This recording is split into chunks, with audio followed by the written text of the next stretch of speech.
ગયા હતા હમ અને જમીને પરત ફરતા હતા. કાળવા હમ ચોકમાં કાળુભાઈ ના પુતળા પાસે ત્રણ હમ ત્રણ મોટી ગાડી અચાનક થી પાછળ આવીને ટૂંકમાં સ્લીપ કટ ગાડી બ્રેક મારી ગાડીને સાહેબ બરોબર.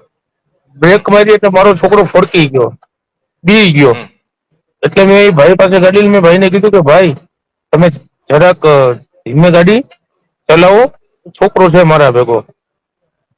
તો તેમણે દરવાજા ખોલીને બહાર ઉતરતા હતા એટલે મેં તેમને કીધું કે ભાઈ મારો છોકરો મારા ભેગો છે. તો મને એ કહે છે કે તું તારા છોકરાને મૂકી દે. એટલે મેં કીધું મારું ઘર આગળ જ છે, હું બરોબર મૂકીને પછી. પાછો આવું છું. એટલે હું મારા હમ છોકરાને મૂકવા ગયો તે દરમિયાન ત્રણ ફોર વ્હીલ મારા પાછળ જ હતી. એટલે મેં મારા છોકરાને મૂક્યો તો પરંતુ બહાર ગયો. બહાર જઈને ગયો 15-20 લોકો હતા ત્યાં. એટલે બહાર જઈને એ ભાઈ મને કે બોલી કે તારે શું છે એ કે. એટલે ત્યારે અમે બે બોલાચાલી કરતા હતા. ત્યારે અમે લોકો બોલાચાલી કરતા હતા એટલી વાર સુધીમાં મારા પપ્પા ત્યાં આવી ગયા. મારા પપ્પા અચ્છા ત્યાં છે ગણેશ આગળની ફોર વ્હીલમાં હતો. ગણેશ નીચે નહોતો ઉતર્યો ગાડીમાંથી. મારા બરોબર પપ્પા આવ્યા, બરોબર. મારા પપ્પાએ આવીને કીધું કે ઈ જયરાજ નો છોકરો છે અને એ કીધું કે ભાઈ જે હોય હવે બતાવો. કઈ કે આમાં કઈ છે નહીં, કોઈ મેટર કે નાનો છોકરો ભેગો હતો. એટલે હું ત્યાંથી હમ ચાલ્યો ગયો ને એ લોકો પણ ચાલ્યા ગયા ત્યાંથી. પછી હમ રાત્રના હું ઘરે ગયો, પછી રાતના હું નાસ્તો કરવા કાળવા ચોકમાં ગયો સાહેબ. હમ કાળવા ચોકમાંથી હું નાસ્તો કરીને 2:47 રિટર્ન ફરતો હતો. એટલે એક હમ ક્રોસમાં રોડની વચ્ચોવચ્ચ એક ગાડી ઉભી હતી અને એક ગાડી હમ સાઈડમાં ઉભી હતી. હમ એટલે મને એમ કે રિવર્સ લેવા માટે હમ રિવર્સ લેવા માટે ક્રોસમાં ગાડી ઉભી હશે રોડની વચ્ચે. હમ એટલે મેં જેવી ગાડીની બાજુમાંથી સાઈડ કરવાનું કર્યું ને પાછળથી રિવર્સમાં મને ઠોકર મારી. હમ ઠોકર મારીને મને તમે ટુ ઉડાડી વ્હીલ દીધો ઉપર એટલી હતા? વારમાં હું ટુ વ્હીલ ઉપર હતો સાહેબ. ઠોકર મારીને હમ મને પછાડી દીધો. તે દરમિયાન જે 10 લોકો હતા તે આવીને મને ત્યાં જ પેલા તો મને બહુ માર્યો.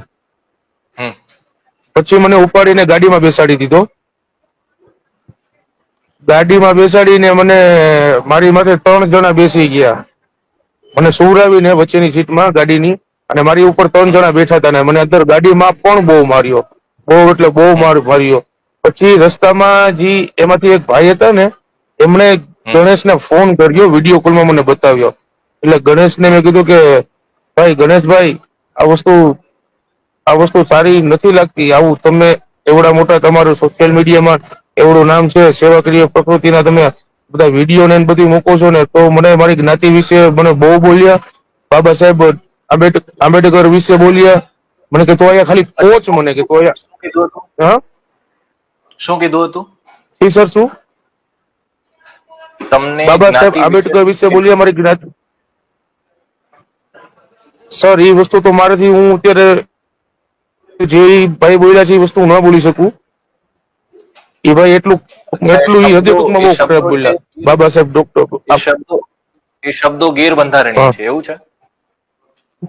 હા બહુ ગેરબંધ, બહુ એટલે બહુ ખરાબ. એટલે મેં વિડીયો કોલમાં એ ભાઈને મેં કીધું પણ કે હમ સાહેબ તમે એટલી સેવાકીય પ્રકૃતિ તમે કરો છો, તમે હમ આ વસ્તુ કરો છો સાહેબ. હમ તો મને કે તું કે ભાઈ તો ખાલી ફૂગ મા બેન વાળી ગારું મને કાઢતા હતા. મને કે તું ખાલી હમ આવ.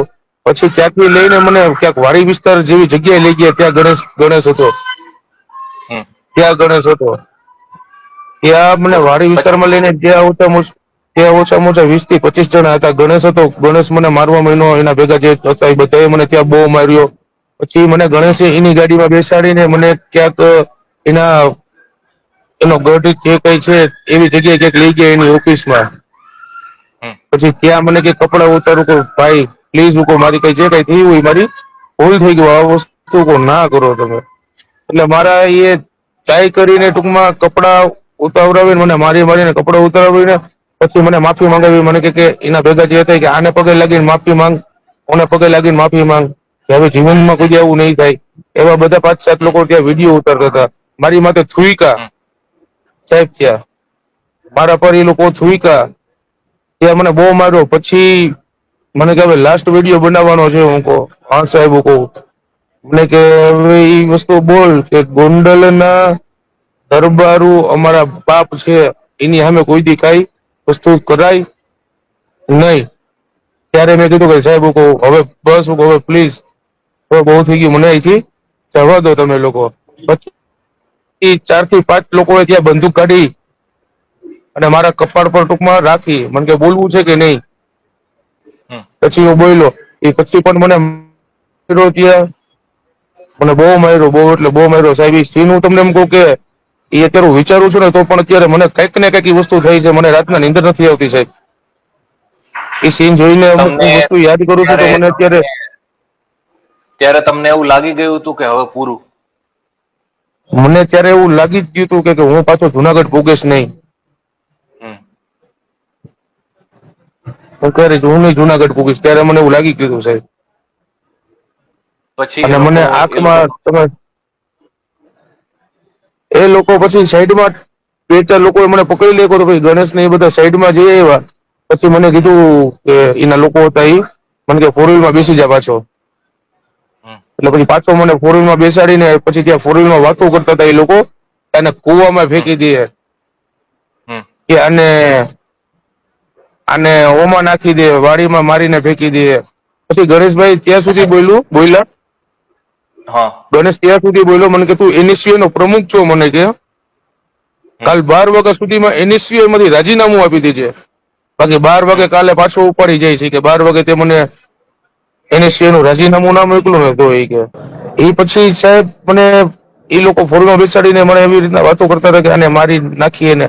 પછી તો મારી એવી હાલત બોલવાની પણ નહોતી સાહેબ કે હું બોલી શકું, કેમ કે મને હું એટલો ફારાઈ ગયો તો અંદર, મને ફાર જ એટલો પેટમાં પડી ગયો હતો કે હું કોઈ વસ્તુ તો હવે જે થાય હવે જ્યાં લઈ જાય ત્યાં કદાચ મારી નાખ્યો હોત ને તો પણ મને એમ મેં તો એવું વિચાર્યું જ નહોતું કે પાછું હું એ આવીશ હમ જુનાગઢ. પછી રસ્તામાં મને ભેસાણ ચોકડી પાસે કિયાનો શોરૂમ છે, ત્યાં મને ઉતાર્યો. મને કહ્યું તારે જ્યાં જવું હોય જ્યાં ફરિયાદ કરવાની છે તો ઉતારે પેલા મને કીધું ફરિયાદ કરી છે કે હું કહું ના ફરિયાદ નહીં. એ રીતે શું થાય એ કે પાછું આવું છે ગોંડલ કે પાછા ગોંડલ પડી જશું હોય કે ઘરેથી કે મને કે. પછી સાહેબ હું ત્યાંથી ચાલીને આગળ સાબરપુર ચોકડી છે તે એક દુકાન ખોલી હા હતી. તે દુકાનેથી મેં પાણીની બોટલ લઈને મેં મારું મોઢું ધોયું. એક રિક્ષાવાળા ભાઈ આવ્યા. પછી હમ એમને મેં કીધું કે મને ઘરે મૂકી જાઓ. બરોબર. પછી મારા પછી ઘરે પપ્પાને જઈને બધા આવીને ટૂંકમાં હમ ઘરે જઈને પછી મારા પપ્પાને પોલીસ આવીને મને હું એટલો બી ગયો તો સાહેબ હું ફરિયાદ કરવાની પણ ના પડતો હતો કે મારે નથી ફરિયાદ કરવી. હમ હમ હમ હું ના પડતો હતો કે મારે FIR નથી કરવી. પછી અમે પોલીસ ચોકીએ મને લઈ ગયા. પછી ફરિયાદ 11-12 વાગ્યા સુધીમાં ફરિયાદ લેવાઈ ગઈ હતી સાહેબ. પછી હું હમ સિવિલ એડમિટ થયો. જમીન ઉપર ઠેસડો તો સાહેબ કાનમાં સાહેબ એક કાનમાં સાવ સંભળાતું નથી. પોલીસે જે અત્યાર સુધીની કામગીરી કરી છે અમને પૂરો એના પર વિશ્વાસ છે ને અત્યારે પોઝિટિવ તરીકે ચાલે છે. હમ અને જુનાગઢની પોલીસે પહેલી વખત એવું બન્યું બધા લોકો એમ કહે છે કે એવડી મોટા હસ્તી છે કે અત્યાર સુધી કોઈ એના પર ફરિયાદ પણ નહોતી કરી કે કોઈ ગોંડલના પોલીસ લોકો એની ફરિયાદ પણ નથી લેતા. પહેલી વખત ફરિયાદ થઈ છે. જુનાગઢના પોલીસ SP સાહેબ, DSP સાહેબે ફરિયાદ લીધી છે તો મને પૂરેપૂરો વિશ્વાસ છે કે આ ફરિયાદનું હલ કરીને એ લોકો જ મૂકશે એમને, ત્યાં સુધી નહીં મૂકે સાહેબ. નહીં, અમે ત્યાં હતા ફરિયાદ કરવા ગયા ત્યારે અમે ત્યાં સાથે જ હતા. અને હોસ્પિટલે અત્યારે ઓલમોસ્ટ ગુજરાતી કોલ પણ આવે છે અને લોકો મળવા પણ આવે છે અમારા સમાજના, અને અમને સપોર્ટ પણ કરે છે અને આશ્વાસન પણ આપે છે કે એ લોકોને હવે નહીં મૂકશું આપણે. ના, મને નહીં આવ્યો પણ પપ્પાને કોલ આવ્યો હોય છે. અને જિગ્નેશભાઈ મેવાણી જે છે એમનો પણ પૂરેપૂરો અમારા સાથે એનો સાથ છે. હા સાહેબ, શક્તિસિંહ ગોહિલ અમારા જે કોંગ્રેસના ગુજરાત પ્રમુખ છે એમનો પણ કોલ આવ્યો છે. એમને પણ આશ્વાસન આપ્યું કે ભાઈ આપણે ભેગા છીએ, આપણે આને સાથે મળીને આનો હલ કરશું. હું છેલ્લા ત્યારે એ બનાવ બન્યો એ પછી હોસ્પિટલમાં જ છું. હું હોસ્પિટલની બહાર જ નથી નીકળ્યો. બહાર જે વસ્તુ થાય છે એના મને ખાલી રિપોર્ટ મળતા હોય કે કોઈ મને આવીને વાત કરતું હોય કે આને આ રીતના ચાલે છે. હું સાહેબ એમ કહું કે આ વસ્તુ માથાકૂટ સાહેબ તમને ખબર છે કે માથાકૂટ થતી જ હોય છે. પણ આ વસ્તુ જે મારા સાથે થઈ છે, ભવિષ્યમાં આ વસ્તુ કોઈ સાથે ના બને એના માટે અને આજીવન કેદની સજા પડવી જોઈએ બધા લોકોને. અચ્છા, પોલીસ આવી રીતના બસ. દાખલો બેસાડશે કે સામાન્ય માણસ છે એ સામાન્ય માણસ જોડે હવે જુનાગઢમાં તો નહીં જ થાય, પછી એ ચાહે ગોંડલનો વ્યક્તિ હોય કે પોરબંદરનો વ્યક્તિ હોય, કોઈ પણ સાહેબ માથાભારે વ્યક્તિ હોય, હું એવું ઈચ્છું છું કે જુનાગઢના જુનાગઢમાં લોકોને આવું કે ભારતમાં ના થવું જોઈએ સાહેબ. જુનાગઢ ને ગોંડલની ખાલી વાત નથી સાહેબ, આવું આખા ભારતમાં ના થવું જોઈએ સાહેબ. ઈ સીન હું તમને કહું કે ઈ તમારા ઉપર વીત્યું હોય ને ઈ તમને ખબર હોય સાહેબ, એ મારા ઉપર જયારે વીત્યું ને ઈ મને ખબર છે. એ વસ્તુ બિલકુલ.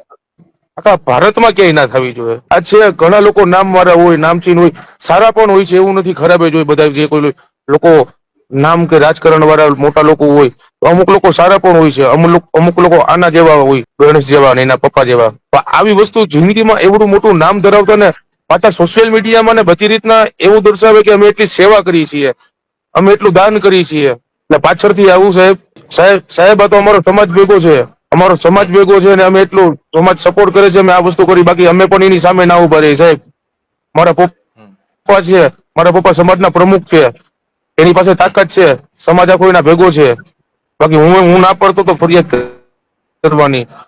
મારા પપ્પા દલિતના જુનાગઢના આગેવાન છે, જુનાગઢના પ્રમુખ છે, તો એનો પ્રમુખનો છોકરો એમ કેતો હોય કે પપ્પા ફરિયાદ નથી કરવી, તો સાહેબ બીજા લોકો શું કહેવાય? બિલકુલ. જિંદગીમાં આવું ક્યારેય ના બને એના માટે હું એક જ વસ્તુ કહું છું કે મારા ઉપર થયું છે, કોઈ ઉપર આવું ના થવું જોઈએ અને આજીવન કેદની સજા પડવી જોઈએ સાહેબ.